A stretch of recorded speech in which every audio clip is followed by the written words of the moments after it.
Hey, it's Tarrmu. I'm here today to talk about the Switch 2, the brand new, hotly anticipated console from a little company called Nintendo. So I got this console, I was keen for it, hoping it would be good, looking at it, and today I have my impressions, my thoughts on it, having played it. Got to play a few new games, test a few Switch 1 games, as well as the new features like the new Joy-Cons, their mouse functionality, things like the virtual game cards, the chat functionality, just all these little flourishes that have been added to the console. So I'm going to be getting into that, and I'm going to be letting you know just the differences between the two consoles. But I'm going to let you know just how I feel about it and my overall impressions. So kicking things off, we have the features. So you've probably noticed the overall screen is bigger. It's great. It looks fantastic. Games look really nice on it and they run really well. And overall, the new Joy-Cons and the magnetic edition is sick. And I think that the way that they click in, they don't feel like they're loose. They're like sometimes a bit of a pain to even get out. Like they feel a bit hard. But overall, I think the new mouse functionality for them works really well. I haven't actually got to test it out in a game. I was trying to play Metroid Prime 1, the remaster, to see if that would work with mouse functionality. Unfortunately, it did not. So I'm probably going to be waiting for Metroid Prime 4 to see it in action, but it's seamless with how it transitions. So I unclicked my right Joy-Con and I tilted it on its side and immediately went into mouse mode, and it's very responsive. And I tried it on many different surfaces and it worked pretty well. I was immediately responsive. It didn't feel finicky or anything like that. And I think that it will perform really well when you play games like shooters or strategy games that will require that mouse input.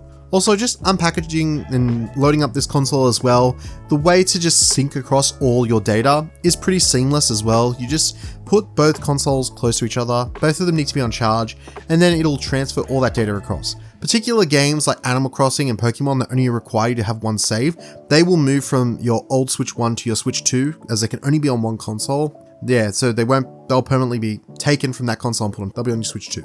But all your other stuff will be moved across and just copied across, and that should just work fine. It's a pretty seamless process and it's easy to get going. And the second thing is updates. So we do have games like Breath of the Wild, Tears of the Kingdom, stuff that you can purchase a fully fledged upgrade for, but there's also games like Pokemon Scarlet and Violet that have gotten a few updates, which I did test. They run a lot better on the Switch 2. I can say that. Looking at these games, they don't really look like they've improved too much in terms of like fidelity. They still look very much the same as they would on the Switch 1. So if that was something that turned you off, then I don't think this will win you over too much. But I can tell you this much, the game runs a lot more smooth. I played it undocked and I also played it docked too, and they both run pretty well. And that was a game that was plagued with issues on the original Switch. There's a lot of other games as well, which later newer releases that are also getting these HDR support and also getting increased frame rates and performance boosts. So some games like that are like Mario Odyssey, and I heard that some other games are coming in the pipeline as well, like Xenoblade 3 and Bayonetta 3 as well, which is fantastic news to hear. And people who are more credible than me, like Digital Foundry, have done tests to say, yeah, a lot of the games on Switch 1 run really well and on the Switch 2, and that's great news to hear. So if that was something that was really nudging you towards upgrading, then that is something that is looking really promising and really great. Another feature as well is the chat functionality. It's surprisingly a lot better than how Nintendo advertised it. It looks like little Discord boxes and you can chat to your friends. You just press the C button and you can start a new chat and then just both drop into a convo, and there's a share screen function and it runs pretty well. Like it looks a lot better than it did when it was advertised. I tested this out and I can confirm that in that test there was more than 5 frames a second like being shared. Yeah, it was good. It worked really well. And overall, I think that these functionalities, late as they may be, I do think are pretty good. They're pretty nice inclusions. I didn't pick up the webcam thing, I didn't bother testing that. But in terms of just being able to talk to your friends in a group chat and being able to share your gameplay, it's as simple as it is on Discord, and it seems to mirror a lot of that functionality. You just click a button, instantly sharing, joining a chat, and it's just a little group with those same types of boxes. And although it's simple, I think it got all the core functions and simple functions that you need to play together, and it works really well. Now I'd just like to talk about the overall form factor of the console as well. The Joy-Cons feel really nice in comparison to the Switch 1. They feel nicer in my hand, like I can get a better grip of like holding them, especially when I'm laying down playing games or like on my side or just even sitting up. They just feel way more comfortable for a longer duration of time compared to the Switch 1, which is a lot more smaller in my big ass hands. I think the Steam Deck still is at the pinnacle of like just comfortability in terms of holding a handheld, but I do think the Switch 2 is a big step up from the Switch 1 in that regard. In terms of screen sizes, I did a comparison between the Switch, the Steam Deck, and the Switch 2, and I think the Switch 2 slightly beats out the Steam Deck in terms of size. Although, granted though, I have the original Steam Deck, not the OLED, which has a bigger screen, I believe. But overall, to me, the Switch 2 just feels like a much more premium version of the Switch 1.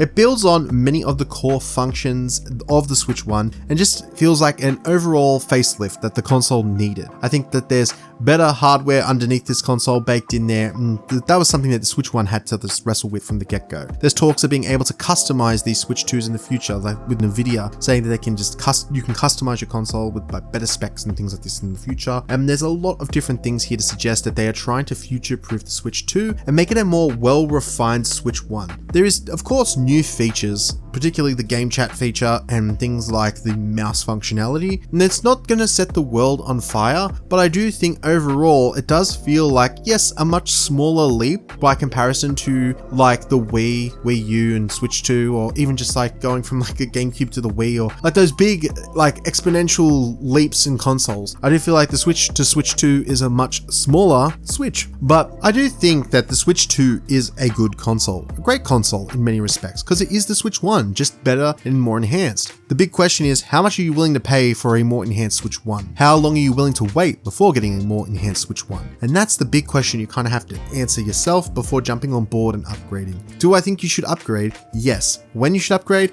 That's the question, and that I'll leave with you. I overall really do think that this is a great console. It is expensive. I do think it's a little overpriced, and it feels like more of a luxury item than just, dude, you need to get this. It's a new console, all these new games. And especially with what's out right now in terms of games coming out, if you aren't over the moon excited for like Metroid Prime 4 or Donkey Kong Bonanza, then I would say maybe waiting a year just to see how things progress might be a good idea, because you might hop into this console with Mario Kart World, Metroid, Donkey Kong, and whatever else comes afterwards, along with your Switch 1 library. And I do think that is a positive aspect to this as well. You have your Switch 1 library, which will hold you over and get you into it if you are going to jump on early on. But I do think at the same time, this console does provide upgrades and meaningful ones, but ones that at the price point Nintendo is offering may be just worth holding off for a bit. But yeah, to bring this video to a close with my thoughts, the Switch 2, great console. I think it's a good improvement, a substantial one on top of the Switch 1. It refines many of the flaws of the Switch 1. Having to use an app to talk to people is now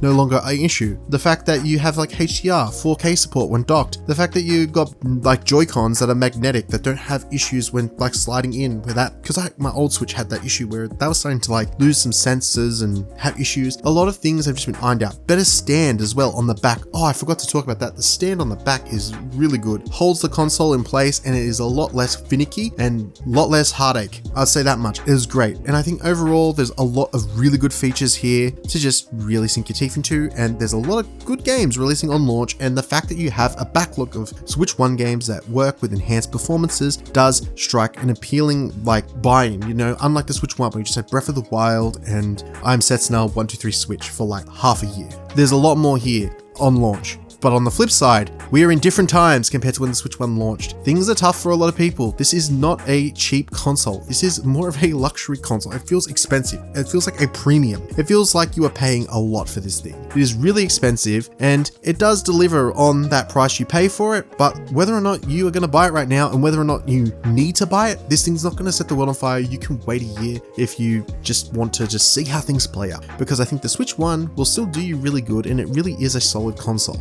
Watch other reviews, see how things play out. I'm just giving you my 2 cents. I've been rambling and yapping long enough, so I'm gonna leave this with you. Here's a question. Are you picking up the Switch 2? What are your thoughts on the console? Have you sworn off it with those egregious prices that Nintendo put out for their games? Have the game card things really made and irked you? Because that's something that's bothering me, and that's one thing I don't like. I try to avoid those because I'm a physical games person. But yeah, let me know down below. What are your thoughts on the Switch 2? Have you picked it up? Will you be picking it up? And overall, are you liking the console? Do you feel like the discourse has swayed you in any way to want to get the console? Let me know down below. Anyways, I'm Tarrmu. This is Tarrmu's Reviews. If you like this video, consider hitting subscribe. I'm working on a few other videos right now, and I will see you in the next one. Thanks for watching.